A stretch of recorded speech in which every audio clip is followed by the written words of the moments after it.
Hello and welcome to Cheshire Audio. Now, at last, I've managed to secure the demo unit from Atoll again. They've got CD400EVO. It's been in and out a few times. I've had a few runs with it. I've used it for demos and that sort of thing. Should buy my own. But anyway, yeah, it's back. And I mean, I've done the odd walk around on video with this, but I've got a whole group of people who are sort of constantly emailing me saying, when are you going to do the CD400EVO? So here it is. Yes, I'm going to do the review. For a while, I was thinking that this might actually be the best digital source I've ever heard. I really do. I know it's a massive statement, really, and all the streamy type people out there will be shouting at the screen now. Yeah, I think it's well up, really. Notable sort of competitors for this, I mean, things that I think are better in certain ways but not better in all. Name 555, that is probably my favourite CD player of all time, but not available anymore, and kind of needs both the power supplies, not just one, to really do its thing. And yeah, well, you know how expensive Name. I mean, you're looking at a CD player of four to five times this when it was new in price. The Atoll, I feel as though, is probably a bit more open than the Name, but not quite as detailed. So if you're into detail, the Name will probably suit you. Whereas if you want a big, spacious, natural sound, then the Atoll. It's interesting, funnily enough. I think there's a few. Like I say, there's a few players out there that are really good. I mean, Accuphase have done some good stuff. Obviously, the Name Riga. I mean, Riga. You don't forget Riga. Riga Isis. That's a great player. I feel as though the Atoll almost gives you the best of those. It sort of gives you the warm and cuddliness of the Riga, that sort of natural presentation that just lets you lose yourself in the music, and it gives you that, and it also gives you a big open presentation. But it gives you the precision of the Name, not quite as precise as a 555, but near enough. Or an Accuphase, or there's a lot of players out there that are very pin sharp in the presentation of detail. This isn't quite as good as the very, very top notch, but it's very close. But it also gives you this lovely sort of involving sound as well, which a lot of the top players don't, I feel as though. There's some sort of verge into coldness, really. So they've engineered out all the souls somehow. This is just a great balance of everything. I mean, I think it depends what you look for in sound. I think some people would prefer the Name, or would prefer an Accuphase, or would prefer the Riga. But this kind of gives you, like I say, a bit of everything. It gives you kind of the best of all worlds, really. It's a player that doesn't seem to favour particular types of music, which is usually a sign that things are biased too much in one direction, really. This, like I say, it's a really good all-rounder in that respect. It does the Atoll thing of the big soundstage. I've just mentioned that. But the one thing that Atoll CD players have over all the competition, I think, is the scale of the image that you get, and not to the detriment of rhythm and timing and that sort of thing. It's lovely big presentation, and everything's in its place, and everything sounds very, very natural. And that's not something that CD is very good at, or digital is very good at. I think the Name 555 does it. To a degree, the Riga Isis does it, and some of the other top players I've heard in the past that sort of give you a bit of a glimpse of that, but generally you're spending big money. But Atoll, right down the range, right down to the little MD100, soundstage, 3D, this sort of thing, and it's whether it's I don't know, it's a combination of transport DAC, whether it's they are very good at digital, they're very good at the DAC side. Their offboard DACs are phenomenal. Apparently the streamers are very good as well, but we'll not talk about that. So I'll get myself into trouble saying this. I lost my track now. What was I saying? Yeah, it's they're very good. Yeah, they're very good at the digital side. Which component in there that is that? I mean, they're very hot on power supplies as well. You know, there's some major power supply stuff going on in there. What it is, I don't know, but they just seem to have found an element of magic that just makes the CD format work really, really well. It's a bit late coming because CD's been around a while, but I think they've really moved it on. And the thing about the 400 is, yes, it's an expensive player, but if you want that kind of performance or a part of that performance in another player, you have to pay more. So I think it's very special. It is very special. And on top of that, which you don't always get, is the build quality is supreme. It's a heavy unit, partly because of power supplies, partly because the construction of it is terrific. It's just everything is really sort of heavy gauge, or the top plate's heavy gauge, the chassis. It's very, I'll show you the draw mech in a minute. The draw mech is an absolute dream. The way it works is so slick. Even if you look at some of the older name CD players with the pull-out drawers and that sort of thing, they're very clunky and very, little bits of perspex you lifted up on the old CDIs and CDSs. I think the only one that felt really substantial was the 555, and they could be a bit quirky. They were sort of, it was all motorised, but sometimes they didn't necessarily locate properly when they closed and things. This just feels absolutely spot on, but we'll have a walk around in a minute and show you that.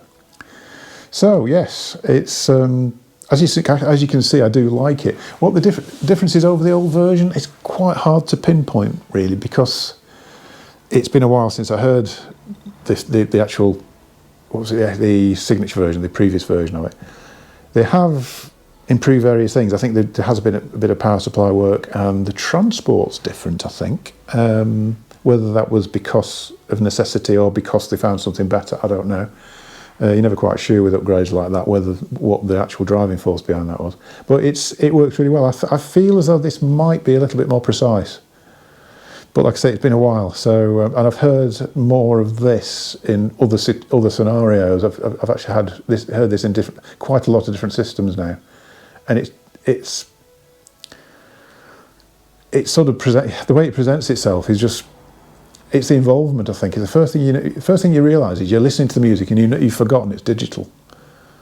And I think a lot of CD players never quite go beyond, that sort of disbelief thing that you're listening to a musician rather than listening to your hi-fi system.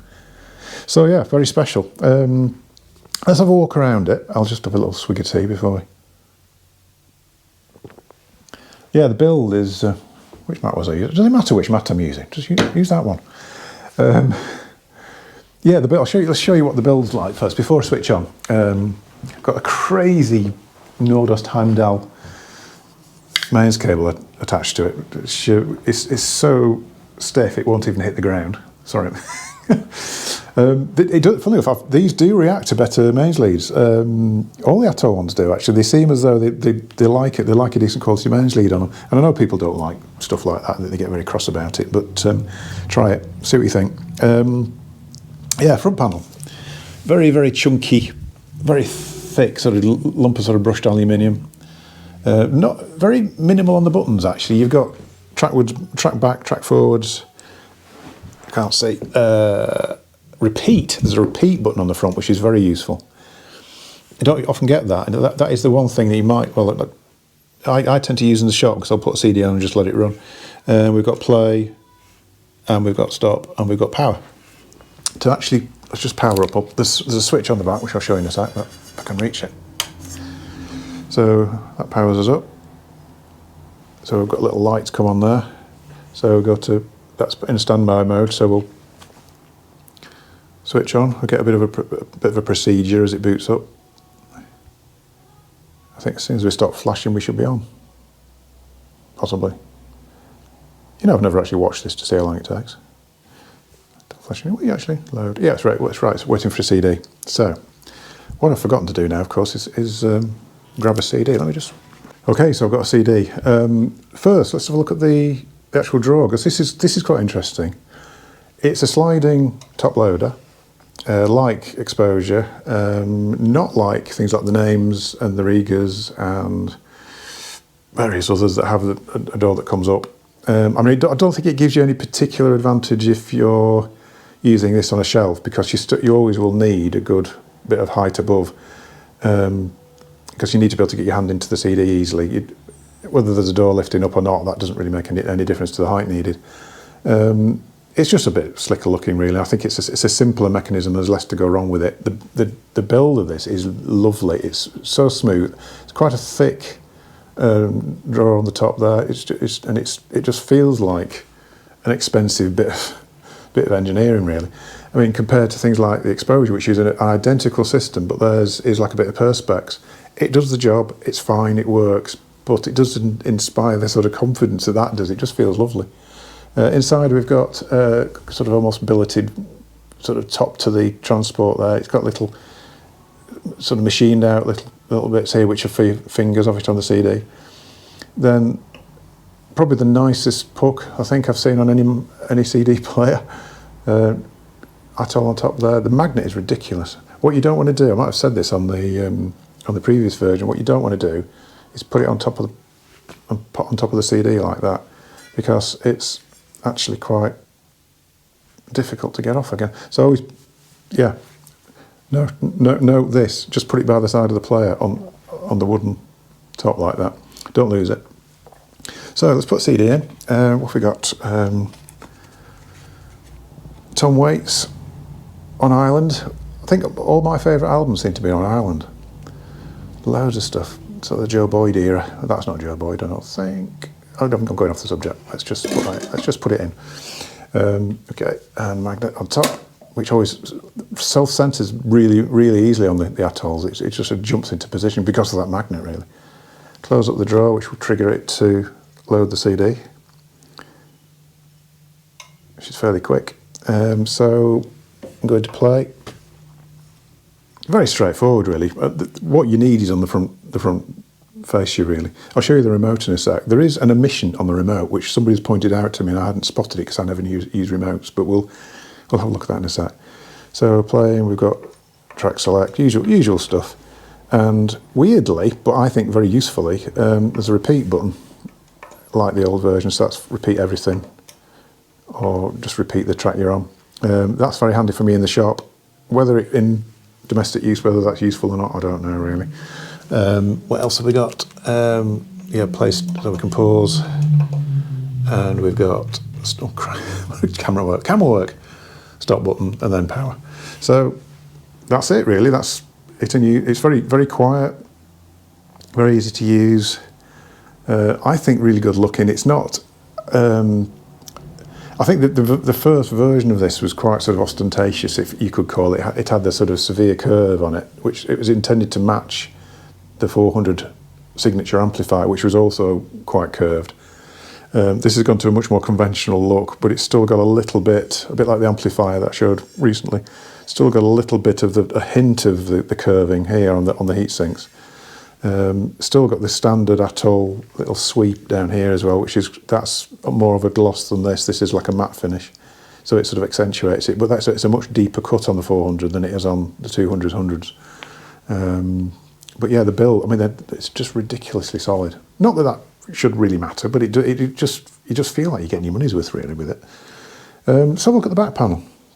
Okay, so back panel, quite well spec'd actually. This. For the analog outs, we've got your normal RCAs, and we've got XLR as well output, which isn't that common on CD players particularly, but it's there if you need it. I'm not a massive fan of balance particularly.